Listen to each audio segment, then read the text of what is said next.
I've had a slow start to this year. It's taken me longer than I expected to get back into the swing of things, and I think it's probably less about getting back into the swing of things and more about finding a new rhythm for the new year. I've read some great books, and I've purchased some new tools for my job. Both of those things make me feel excited for the new year. And sure, it's been slow, but I am now feeling so ready and excited to get back to work.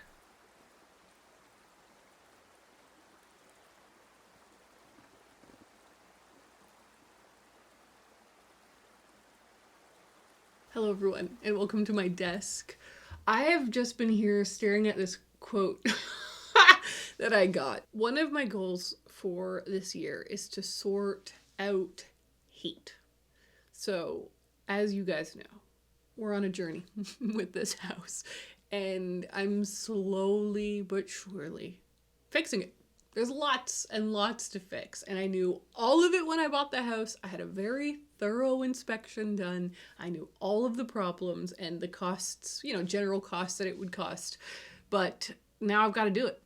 And I've replaced the roof and I've fixed some plumbing issues. Things have been getting better.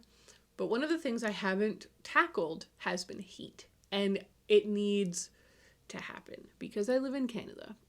And it's snowy all the time. It's cold.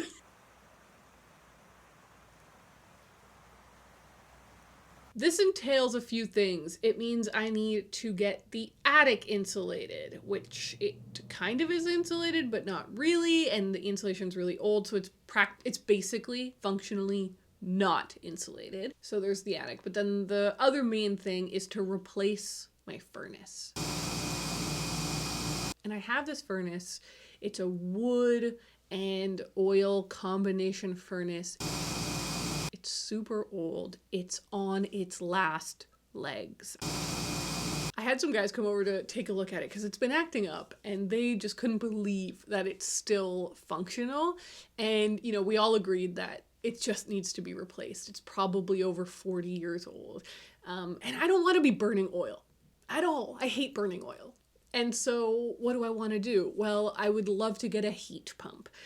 But the house does not have the electrical capability to have a heat pump. I need to upgrade the panel. And before I can upgrade the panel, I need to finish rewiring the house. So I need to finish rewiring the house so that I can get the new electrical panel so that we can pass an inspection and have the electrical bumped up. That will mean that I can then get a heat pump. All of that. We're talking like 10 grand. And then the heat pump is like 15 grand or something. So it's obviously a massive expense that I've been saving up for and avoiding. Like waiting until the last minute when I actually have to do it. But I've been thinking like it would also be awesome to have a wood stove.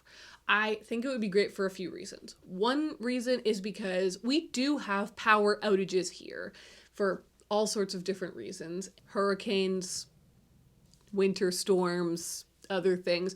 And so when that happens, I would love to have a heat source that does not rely on electricity, which a wood stove doesn't need electricity. So I love that idea. Second idea is that if I could get this a little faster and have this like installed in the house, then I could stop relying on the current furnace that I have and just give myself a little bit more runway to do all the other electrical stuff to get to the heat pump. But I just got this quote and it's so expensive. I just thought it would be a lot cheaper and a lot faster. They're not booking till April. And obviously this is just the first quote that I've gotten, but there doesn't seem to be that many people that install these, which I'm sure is why it's expensive. It's like $12,000. Which I was thinking it would be closer to like $7,000. So this is almost double what I was imagining. These are the realities. These are the realities of the situation. And it's just one of those things where there's so many options. There are so many options. Even if we just say wood stove. What kind of wood stove? And where in the house do we want to install that wood stove? Is that even the wisest move? I could do an ETS system. I could do, obviously, the heat pump. I could do baseboards. And of course, there's the implications and complications of home insurance.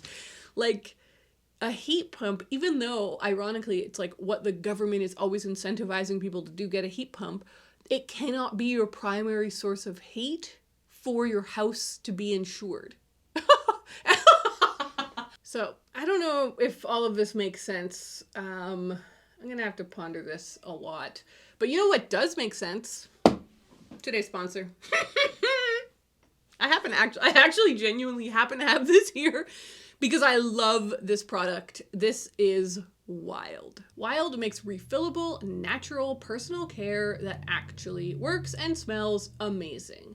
Their deodorant, body wash, and lip balm are packed with natural ingredients, are all certified vegan and cruelty-free, have reusable cases, and come with compostable refills. This is one of those situations where you realize there's a better way, and you just think, damn, why have I not been doing that this entire time?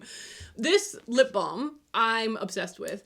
It is this little aluminum case that is really cute, and I love it. I love the case. You know, aesthetics matter. I love the little case, but then you can just keep refilling the little cardboard tube in there, and then when you run out, you can compost it or throw it away, and it will actually biodegrade, and then refill it with the next scent that you want. It's a better system. If you want to try Wild out, I absolutely recommend their lip balm, especially. It's my favorite. I also love their refillable body wash. That's my other favorite thing. So if you want to check them out, any of their products, you can get 20% off by using my code Ariel Bissett 20 down with the link in the description. There you go.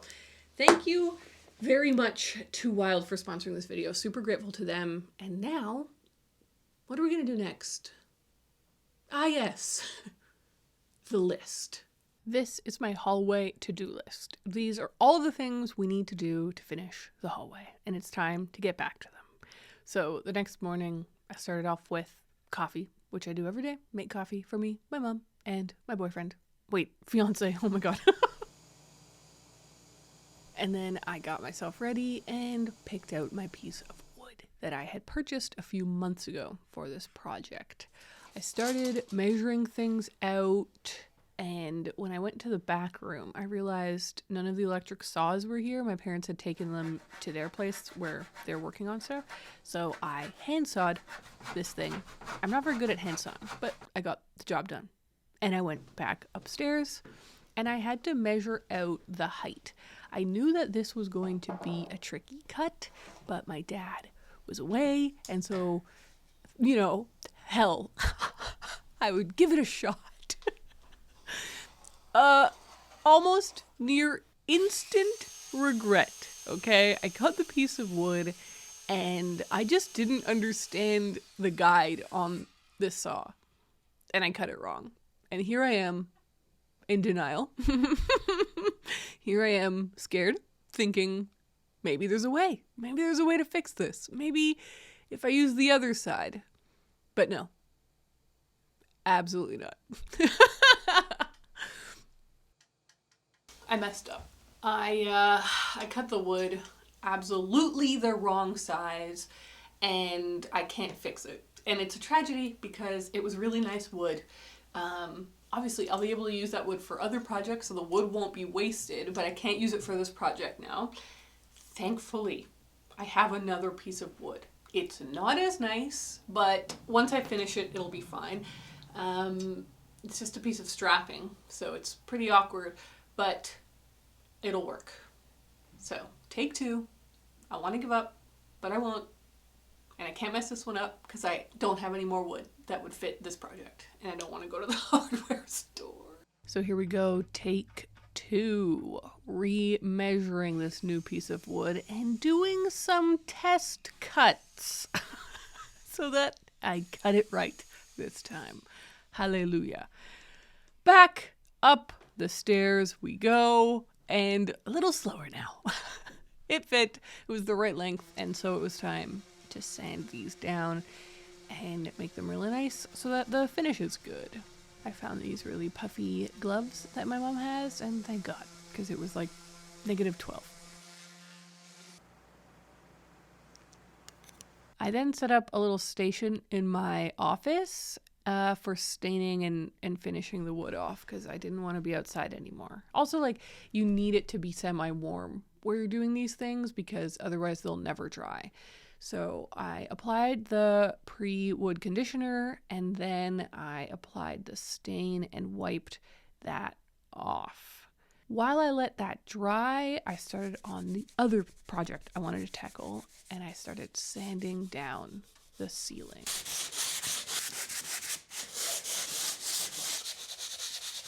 I hate sanding down the ceilings. It's difficult, it's awkward, but it's good. And I wiped it down, gave that a little while to dry off, and then applied the final layer of drywall compound.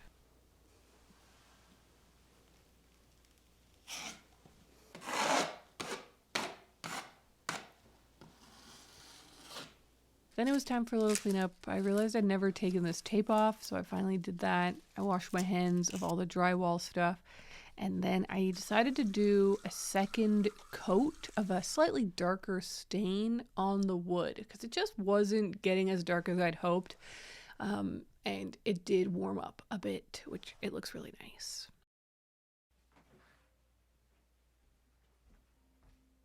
The final thing I did that night was to apply the first layer of poly, which required getting down. You gotta make sure it's well coated and even. And so getting down to the level of it means that you can like see the light reflecting off of it and make it really nice. The next morning, I drew the new line and I asked my dad for help. And look at this.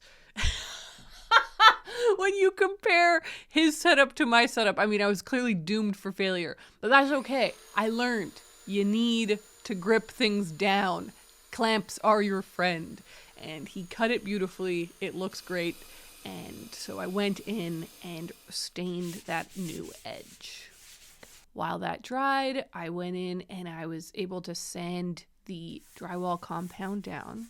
Again, wipe it off, and finally go in with the paint. And it's so exciting because it looks so good. Listen, this ceiling is never going to be straight. Like, it has loads of cracks in it from the over 160 years that it's been there. It's plaster on lath. It's always going to be a little lumpy. I'd have to rip down the entire thing and like do a new drywall version if I wanted it to be perfect. But now it at least looks smooth. It was time for my final walk up these stairs with this piece of wood that at this point I had a real love-hate relationship with, but I screwed it into place. Because this piece of wood was a little warped, though, I ended up again getting my dad's help because I was like, I can't screw this in tight enough. And he showed me I need to use washers to distribute hold. And now it's finished. Okay. I don't know why that was so difficult. I didn't expect it to take days, but it's done now. Even though this extremely small piece of wood that I don't even think anyone would have noticed if I'd done it or not, even though it took forever, I'm excited to be back into doing projects. And the ceiling looks great. If it looks a little splotchy on camera, it's because I just painted it like half an hour before I filmed what it looks like now. And so the paint isn't dry. So it does look a little splotchy, but that will even out. And I already know, like, obviously this also looks really like a different color to the wood above and below.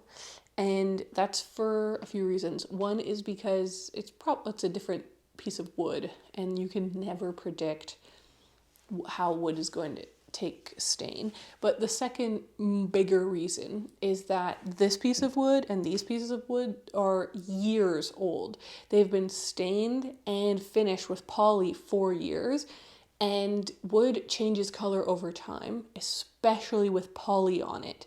It will absorb and become more and more yellow and warm and rich toned, which is beautiful, but that's why this looks quite like white and clean.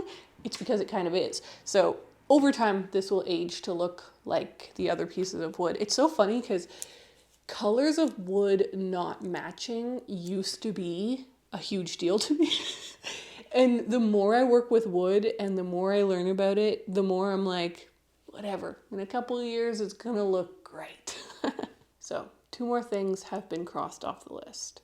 I'm really excited that we're making progress, and I'm really excited to see this project moving forward. And I'm also really excited that this piece of wood is done because it tested me. It really tested me. That's everything for this video. Thank you so much for watching. I appreciate all of you being here for 2025, and I'll talk to you in the next one.